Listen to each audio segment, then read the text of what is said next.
Hi കൂട്ടുകാരെ, കോവയ്ക്ക ഉണ്ടോ? അടിപൊളി കോവയ്ക്കയാണ്. അടുത്തടുത്ത് നോക്കുമ്പോൾ നല്ല തടിച്ചുരുണ്ട കോവയ്ക്ക കണ്ടോ. ഇതിനെ നമുക്കിന്ന് ഫ്രൈ ചെയ്തെടുക്കണം. ഇന്നത്തെ കറി കോവയ്ക്ക ഫ്രൈ ആയിക്കോട്ടെ. അടിപൊളിയാണ് കോവയ്ക്ക കണ്ടോ. അപ്പോൾ ഇന്ന് നമുക്കൊരു കോവയ്ക്ക ഫ്രൈ തയ്യാറാക്കാം. മഞ്ഞൾപ്പൊടി, മുളക് പൊടി, ഉപ്പുപൊടിയൊക്കെ ഇട്ട് ഇവനെ അങ്ങോട്ട് പുരട്ടി വയ്ക്കാം നമുക്ക്.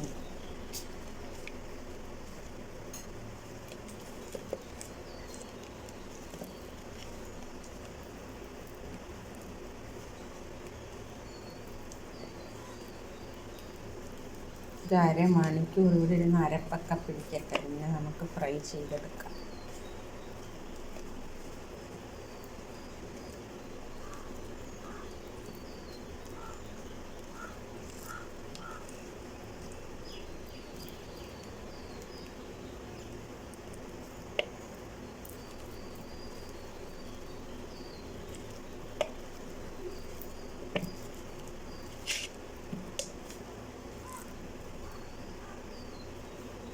സൂപ്പറായിട്ടുണ്ടല്ലേ.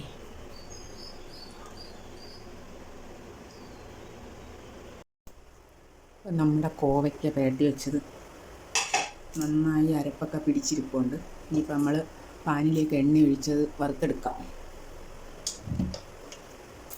പാൻ ചൂടായിട്ടുണ്ട്, അതിലേക്ക് കുറച്ച് എണ്ണ ഒഴിച്ചു കൊടുക്കാം. എന്നിട്ട് നമുക്ക് കോവയ്ക്ക് ഓരോന്നായിട്ട് അതിലോട്ട് ഇട്ട് കൊടുക്കാം.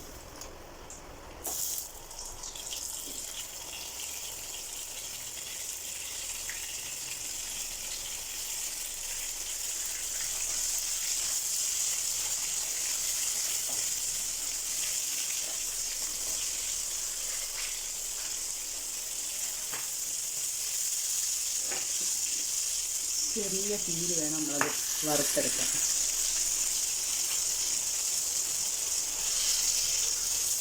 തിരിച്ച് മറിച്ച് ഇട്ട് കൊടുക്കണം. ഒരു സൈഡ് മൂത്ത് വരുമ്പോൾ അടുത്ത സൈഡ് തിരിച്ചിട്ട് കൊടുക്കണം. അങ്ങനെ നമുക്കത് ഫ്രൈ ചെയ്തെടുക്കാം.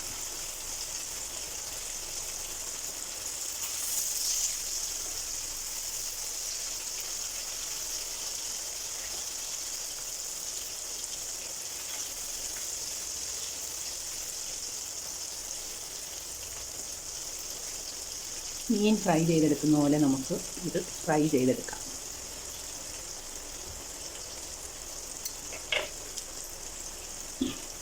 അല്ലാതെ നമുക്ക് കോവയ്ക്ക മസാലക്കറി ഉണ്ടാക്കാനും മെഴുക്ക് വരട്ടി ഉണ്ടാക്കാനും ഒക്കെ പല രീതിയിലും ചെയ്തെടുക്കാം.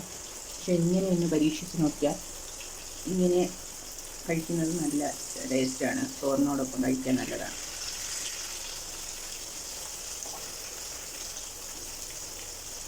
ഒന്ന് രണ്ട് പ്രാവശ്യം തിരിച്ച് മറിച്ച് ഇട്ട് കൊടുക്കണം. കരിഞ്ഞു പോവാതെ ശ്രദ്ധിച്ച് ചെയ്യണം. രണ്ട് സൈഡും ഏകദേശം മൂപ്പ് വരുമ്പോൾ നമുക്ക് കോരി മാറ്റാം.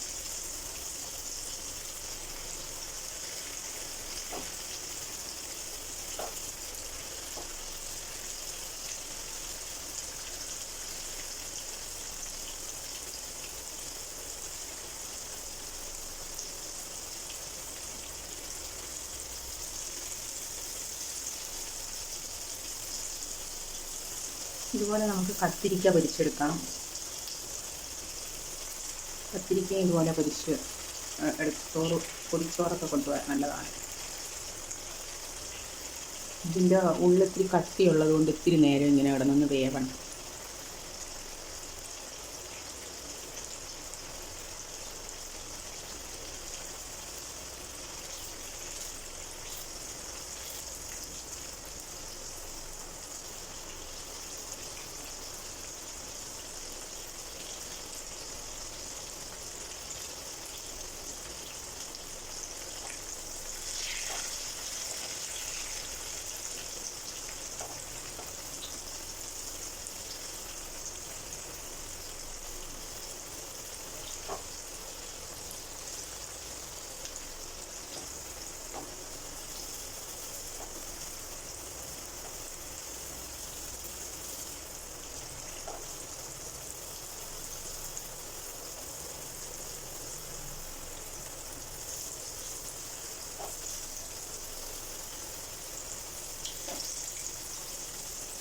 ഇങ്ങനെ കമത്തി വെച്ചിട്ട് കോരിയെടുക്കാൻ നേരം ഇങ്ങനെ കമത്തി വെച്ചിട്ട് കോരിയെടുക്കുന്നതാണ് നല്ലത്. അപ്പോൾ എണ്ണയെല്ലാം അതിലോട്ടൊന്ന് പിടിക്കും. നമുക്ക് കോരിയെടുക്കാം. ഏകദേശം ആയിട്ടോ.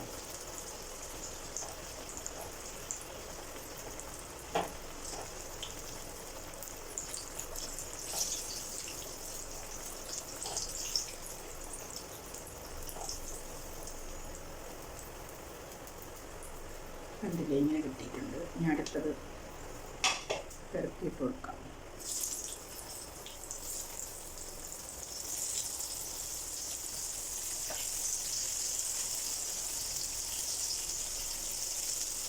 ഇങ്ങനെ നമുക്കിതെല്ലാം വറുത്ത് പോരാം. അങ്ങനെ നമ്മുടെ കോവയ്ക്ക ഫ്രൈ റെഡി ആയിരിക്കുന്നു. കണ്ടില്ലേ, കോവയ്ക്ക അടിപൊളിയായി ഫ്രൈ ചെയ്തിരിക്കുകയാണ്. എല്ലാവരും ഇതുപോലെ ഫ്രൈ ചെയ്ത് നോക്കണം. ലഞ്ച് ബോക്സിലൊക്കെ വെച്ച് കൊടുക്കാൻ അടിപൊളിയാണ്. കുട്ടികൾക്ക് എല്ലാവരും ഇത് കഴിക്കാൻ ഇഷ്ടപ്പെടും. അപ്പോൾ എല്ലാവരും ഇത് ട്രൈ ചെയ്ത് നോക്കണേ.